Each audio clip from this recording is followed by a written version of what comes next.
हम अक्सर देखते हैं कि जहां एक व्यक्ति हमेशा रोगग्रस्त रहता है, वहीं दूसरा व्यक्ति कभी बीमार होता ही नहीं दिखता। क्या हमारे कर्म ये निश्चित करते हैं कि कौन स्वस्थ रहेगा और किसको रोग सताएंगे? प्रश्न। सद्गुरु, हर दिन मैं अपने चारों ओर बहुत रोग और पीड़ा देखता हूं। कई बार यह बात मुझे बहुत परेशान करती है कि किसी मनुष्य को इस तरह के कष्ट होते ही क्यों है। ये बहुत ही अकारण अविवेकी लगता है कि एक मनुष्य का स्वास्थ्य बहुत अच्छा रहता है जबकि दूसरा मनुष्य खराब स्वास्थ्य से पीड़ित रहता है।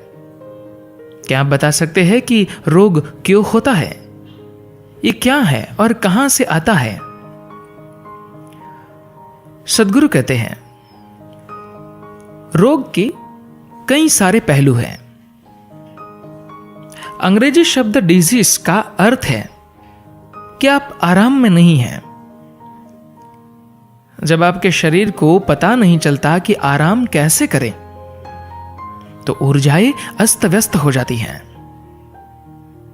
उदाहरण के लिए, जब अस्थमा के रोगी ईशा योग कार्यक्रम में आते हैं और ध्यान तथा योग क्रियाएं करना शुरू करते हैं, तो कुछ ही दिनों की क्रिया से बहुत से लोगों का अस्थमा गायब हो जाता है। इसका कारण यह है कि उनकी ऊर्जाएं कुछ दिन क्रिया करने से ही व्यवस्थित होने लगती है। कुछ लोगों का अस्थमा थोड़ा कम हो जाता है। ऐसा इसलिए है क्योंकि उनका अस्थमा सिर्फ अस्त व्यस्त ऊर्जाओं की वजह से नहीं हुआ है। इसके अन्य गहरे कर्म संबंधी कारण भी है। कुछ लोगों को बिल्कुल भी आराम नहीं आता क्योंकि उनका रोग बहुत शक्तिशाली कर्म संबंधी कारणों की वजह से होता है। कुछ ऐसी बाहरी परिस्थितियां भी हो सकती है जो न बदली हो। कर्म रोग का कारण कैसे बनते हैं? एक चीज होती है जिसे प्रारब्ध कहते हैं, जो आपके इस जीवन के लिए आवंटित कर्मों का हिस्सा है। प्रारब्ध कर्म आपके शरीर, मन और अनुभूतियों पर दर्ज रहते हैं, परंतु आज की ऊर्जाओं पर यह सबसे अधिक गहरे रूप से दर्ज होते हैं। ऊर्जाओं पर कुछ जानकारी कैसे दर्ज हो सकती है? ये मेरे अंदर एक जीवित अनुभव है। मुझे पता नहीं कि इस पर कोई वैज्ञानिक शोध हो रहा है या नहीं, पर मैं ये जरूर जानता हूं कि विज्ञान किसी दिन यह जानने के लिए रास्ता ढूंढ ही लेगा। एक समय था जब हम जो कुछ भी दर्ज करके रखना चाहते थे, वो सब पत्थरों की पट्टियों पर लिखकर रखना पड़ता था। वहां से हम पुस्तकों की ओर आए और अब आगे बढ़ते हुए डिस्क और चिप्स तक आ गए हैं। पत्थरों की हजारों पट्टियों पर जो कुछ लिखा जा सकता था वो एक पुस्तक में आने लगा, और फिर जो हजारों पुस्तकों में लिखा जा सकता था वो एक कॉम्पैक्ट डिस्क में आने लगा, और अब तो हजारों डिस्क में आने वाली जानकारी एक छोटी सी चिप में आ जाती है। किसी दिन ये होगा कि आज हम जितना कुछ लाखों चिप्स में दर्ज कर सकते हैं, वो ऊर्जा के एकदम छोटे से हिस्से में आ जाएगा। मैं जानता हूं कि यह संभव है क्योंकि यह मेरे अंदर हर समय हो रहा है और ये हर एक में हो रहा है। ऊर्जा स्वयं ही एक खास ढंग से काम करती है। हर एक की ऊर्जा या प्राण शक्ति एक समान ढंग से काम नहीं करती। ये उनके कर्म बंधनों के हिसाब से काम करती है। ऊर्जा में चीजें सबसे गहरे तरीके से दर्ज होती है। ये कर्मों के बैकअप यानी कि मूल स्रोत न होने पर काम आने वाला संग्रह की तरह काम करता है। आपका मन समाप्त हो जाए तो भी ये शरीर में रहती है, और शरीर समाप्त हो जाए तो ये ऊर्जा में रहती है। ऊर्जा का आवंटन होता है। इसमें बहुत सारी जटिलताएं हैं, पर यदि सरल शब्दों में कहें तो ऊर्जा का कुछ हिस्सा कार्य करने के लिए होता है। कुछ आपकी भावनाओं के लिए, कुछ विचार प्रक्रिया के लिए, और एक अन्य आपके अंदर के अनुभवों के आयामों के लिए। जिस तरह से लोग आज जी रहे हैं, उनकी भावनाएं पूरी तरह से व्यक्त नहीं हो पा रही। ऊर्जा का वह भाग जो दबी हुई अव्यक्त भावनाएं हैं, वो कुछ और नहीं बना सकती। या तो उन्हें भावनाओं की अभिव्यक्ति बनकर उभरना होगा, या फिर वे अंदर की ओर मुड़ जाएगी और आपके अंदर अजीब गड़बड़ियां करेंगी।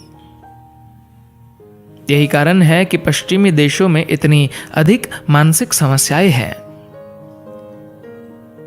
ये कहा जाता है कि हर 3 अमेरिकन में से एक किसी न किसी प्रकार की मानसिक बीमारी का शिकार है।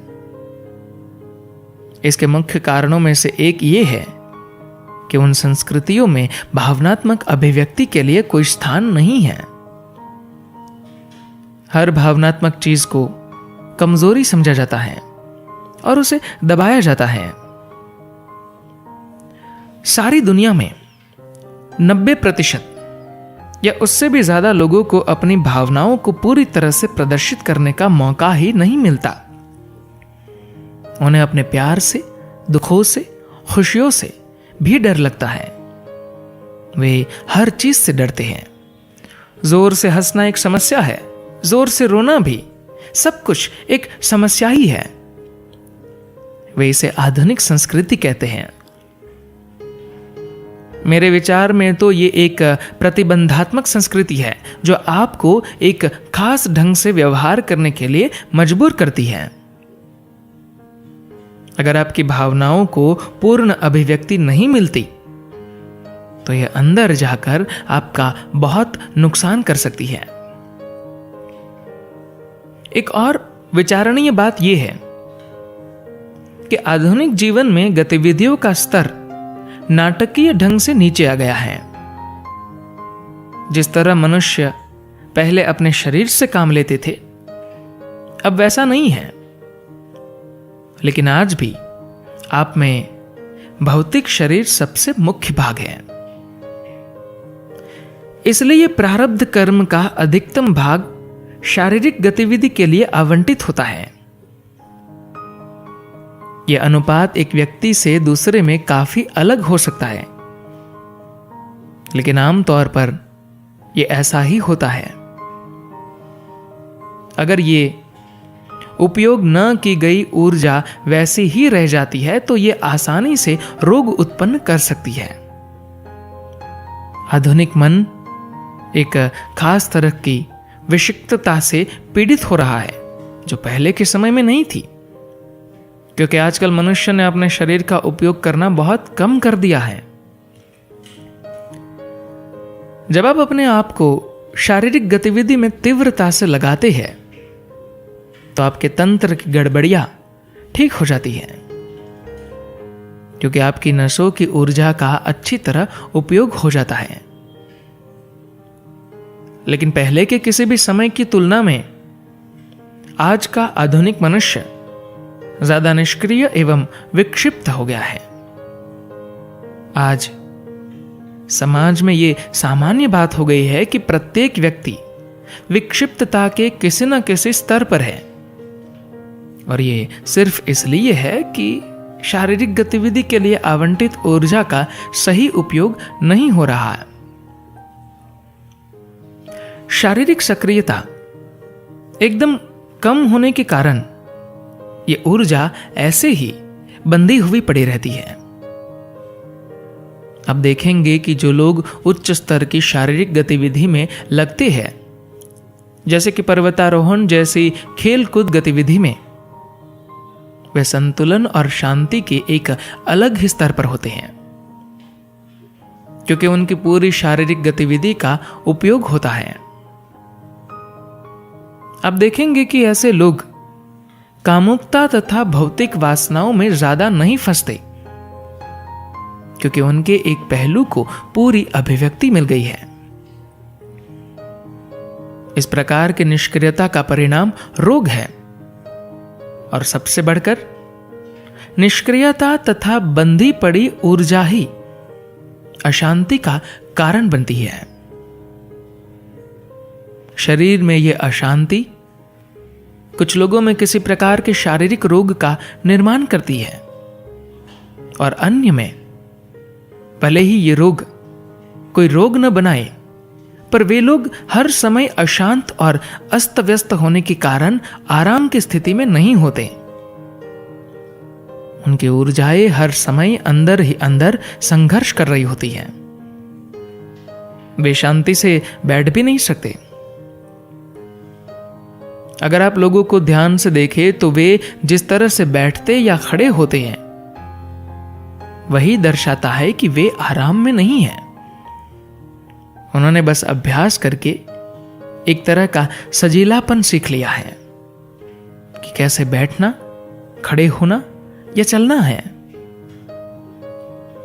पर अगर आप अपनी गतिविधि में आराम की कमी को इस तरह के अभ्यास से दूर करेंगे तो यह संघर्ष आपकी ऊर्जा में समा जाएगा, क्योंकि ये अभिव्यक्त नहीं हो पा रहा। एक ऐसे अलग आयाम में परिवर्तित हो जाता है जहां इसे अभिव्यक्ति मिलती है। यही कारण है कि ऊर्जा अंदर घूम जाने के कारण रोग बना देती है। एक कारण है कि क्यों हमारे ब्रह्मचारी इतनी अधिक गतिविधियों में लगे रहते हैं। कोई भी जो उनकी गतिविधि का स्तर देखेगा उसे आश्चर्य होगा कि ये लोग जो यहां अपनी आध्यात्मिक क्रियाएं करने के लिए आए हैं, दिन के 24 घंटे क्यों काम करते रहते हैं। लोगों को ऐसा लगता है कि आध्यात्मिकता का अर्थ पेड़ के नीचे बैठना और आधी नींद में रहने जैसा कुछ है, मगर ऐसा नहीं है। उनका कामकाज उनके आध्यात्मिक विकास का एक भाग है। इसका कारण यह है कि मैं चाहता हूं कि वे अपने प्रारब्ध कर्म के लिए आवंटित ऊर्जा को एक निश्चित समय में, मान लीजिए 5 ही वर्षों में पूरी तरह समाप्त कर दे। अगर वे इस तरह कर्म को पूरा कर लेंगे तो फिर उन्हें किसी काम को करने की कोई आवश्यकता नहीं रहेगी। वे काम अपनी मर्जी से करेंगे, मजबूरी में नहीं। फिर अगर उनको सिर्फ बैठे रहने के लिए कहा जाएगा तो वे सहज रूप से बैठे ही रहेंगे। उनको कोई संघर्ष नहीं करना पड़ेगा। यही वह चीज है जो हम उच्चतर स्तर के कार्यक्रमों जैसे भाव स्पंदन और संयमा में करते हैं। शरीर को तोड़ने वाली जबरदस्त शारीरिक गतिविधि के माध्यम से आप गतिविधि के लिए आवंटित ऊर्जा का अपने सामान्य जीवन की तुलना में जल्दी उपयोग कर लेंगे। इससे आपके अंदर शांत बैठने के लिए सही स्थिति बनेगी। फिर ध्यान स्वाभाविक रूप से होगा। लेकिन जब आप में गतिविधियों के लिए आवंटित पर उपयोग न की हुई ऊर्जा होगी तो आप शांति से बैठ नहीं सकेंगे, क्योंकि ऊर्जा कुछ ज्यादा करने का प्रयत्न करेगी। रोग के कुछ अन्य पहलू भी हैं। कुछ कर्म संबंधी कारण भी होते हैं, क्योंकि आपकी ऊर्जा एक खास ढंग से काम करती है और रोग उत्पन्न करती है। लोग यदि कर्मों के कारण रोगी है तो बात अलग है, पर दुनिया में बहुत सारे लोग ऐसे हैं जिन्हें रोग नहीं होने चाहिए। पहले के किसी भी समय की तुलना में चिकित्सा शास्त्र आज ज्यादा उन्नत, ज्यादा प्रभावशाली है, लेकिन फिर भी लोग रोग मुक्त नहीं हुए हैं। शारीरिक और भावनात्मक ऊर्जाएं दोनों का ही आवंटन ज्यादा होता है, पर उनका सही उपयोग नहीं होता। सिर्फ एक ही ऊर्जा है जो पूरी तरह से उपयोग में लाई जाती है, और वो है मानसिक ऊर्जा, जो विचारों के लिए आवंटित है। उदाहरण के लिए आपके देश के बजट में धन आवंटित किया जाता है। शिक्षा के लिए इतना, विकास के लिए इतना, उद्योग के लिए इतना और ऊर्जा के लिए इतना। मुख्य बड़ा हिस्सा ऊर्जा के लिए आवंटित होता है, और अगर आप इसका उपयोग नहीं करते तो अर्थव्यवस्था को नुकसान होता है। यही सब आपके शरीर में भी हो रहा है। यह अत्यंत महत्वपूर्ण है कि शरीर, मन, भावना और ऊर्जा सही ढंग से काम करें एवं उनका उपयोग हो।